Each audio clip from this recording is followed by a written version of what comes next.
Hey guys, and welcome to the video. So, if you are trying to lose weight and you have been told that calorie counting is the solution, then you need to watch this video.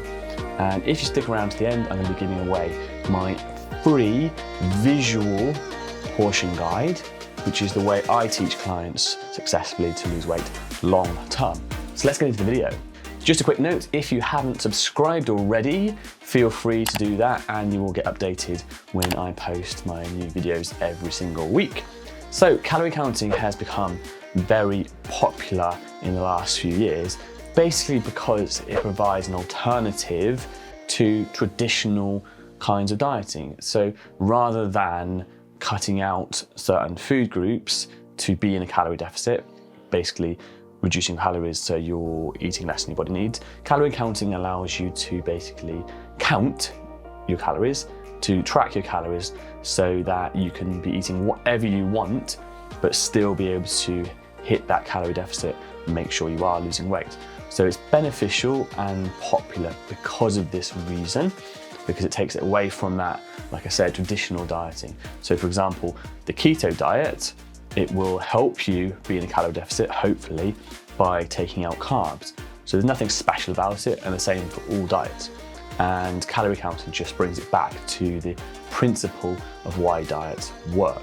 So in this video, I'd like to go over 4 big reasons why calorie counting is unsustainable and causes problems in the long term. But first of all, I'd just like to point out that number 1, calorie counting can be an excellent tool to teach yourself about how many calories are in food if you are new to dieting, if you're not aware of what is in your food.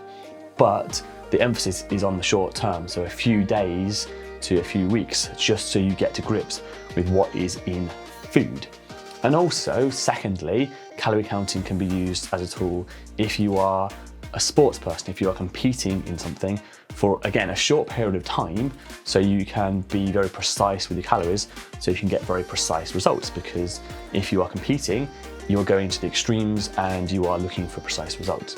But again, just in the short term, because in the long term, it's not a sustainable way to control your weight without problems. So the 4 reasons. So reason number 1, calorie counting teaches you to distrust the signals from your body, so your hunger signals, but it also teaches you to distrust yourself and your thoughts. So basically, with calorie counting, you are logging your calories into an app, and as long as you are sticking to the number that puts you in the calorie deficit, you will lose weight. But what that means is you can eat what you want and when you want, as long as you are sticking to that number.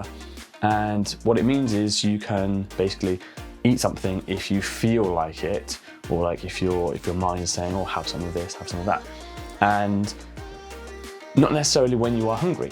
So the problem with that is, you teach yourself to not listen to your hunger signals anymore, but more to the numbers, which can be a problem for several reasons. So we'll go into the bigger reasons later on in the video. But what happens when you need more calories and you are not listening to your hunger signals anymore? So there can be various reasons why that could be. So let's say if you're a woman on your menstrual cycle, you possibly have physical cravings because you have a greater energy need. But if you are restricting your calories, sticking to the number and not listening to your body, then you are putting yourself into basically a bigger calorie deficit, and this can lead to complications in terms of cravings and the physical need for extra nutrients. So that can be an issue. And if you're able to be very rigid in sticking to the calorie limits, then maybe that's okay. But of course, that's not always going to be the case. So as I'll explain later in the video, what happens when you don't stick to the calorie limits and you've taught yourself not to listen to your hunger signals, to eat when you're not hungry. Also, in calorie counting, you're teaching yourself to not trust your own abilities in how you think around food. You're disempowering yourself and putting it onto an app or someone who's telling you what to eat. And this is like very bad, like mentally, because you don't trust yourself anymore. You're taking it away from yourself, and you're always needing some external source, external thing to tell you what to do, which again, it's disempowering and it stops you trusting yourself, which of course there's going to be times when you need to trust your own intuition, situations where you don't have someone to tell you what to do, where the app can't tell you how to eat or deal with a certain situation. So it's very important to understand from that point of view as well. Number 2 is that quite often people end up eating similar foods while calorie counting because it's a hassle to put them into the app.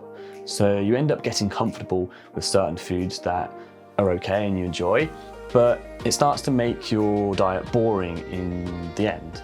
And of course, this has sustainability issues because if you're eating something that kind of you're okay with, but you're thinking about other foods, then again, you're essentially cutting things out, even though you are allowed to eat them.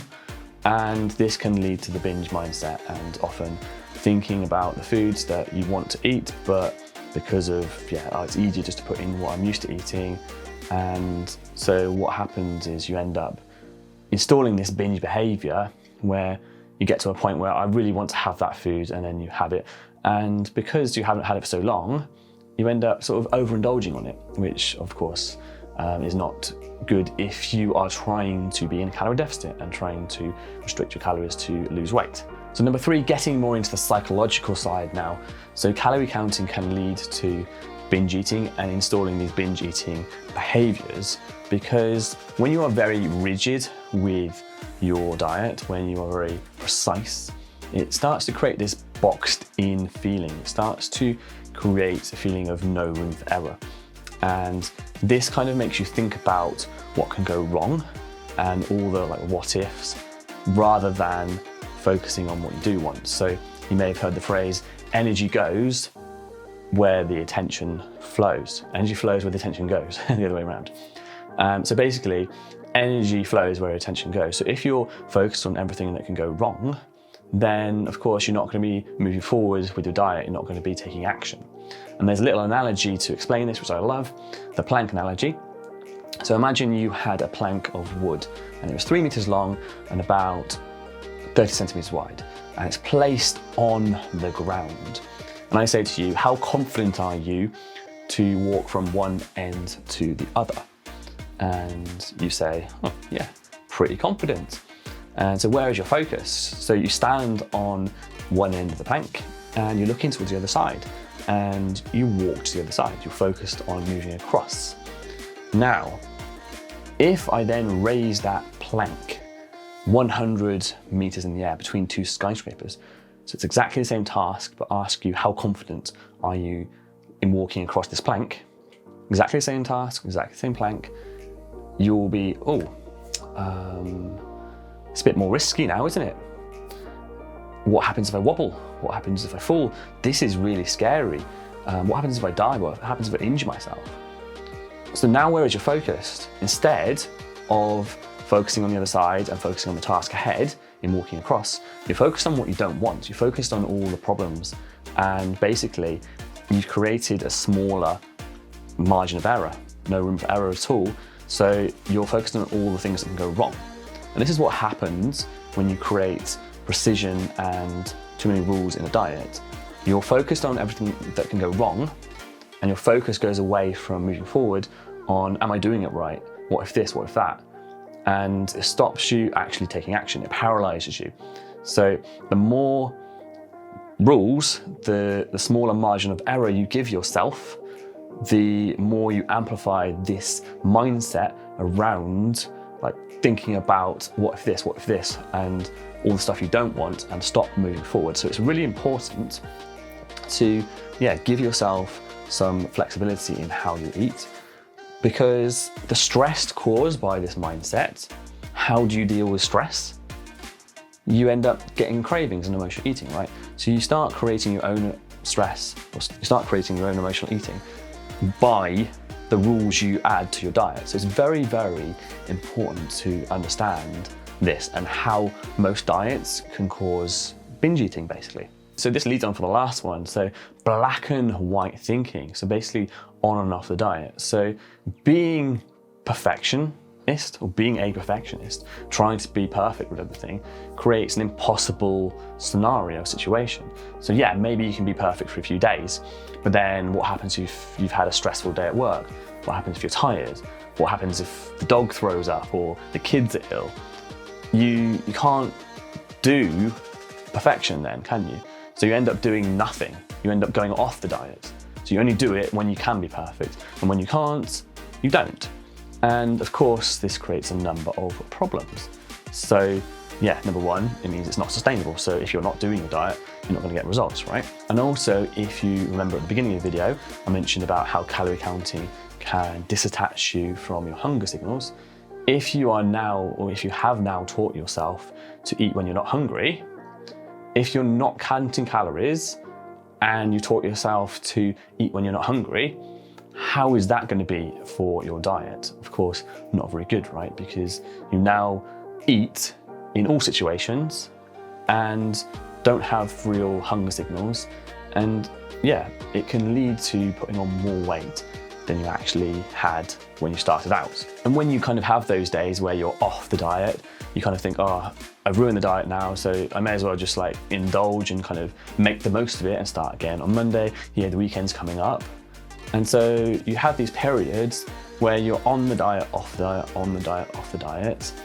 And yeah, your brain's like, oh, we need to make the most of it because we're going to be restricted again at some point. And it leads to this, yeah, again, unsustainable on-off yo-yo dieting where you get no results. And you blame it on yourself, so you feel bad, all those kind of things. And you think, oh, what am I doing wrong? I need even more precision. I need to be more perfect with my diet.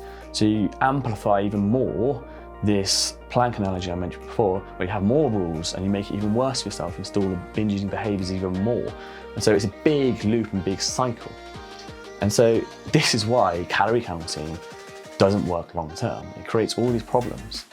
And so I mentioned at the beginning of the video, the way I teach my clients to eat. So instead of having a precise, precision-based method where you're counting to the minute and minuscule amounts, a more visual portion size guide.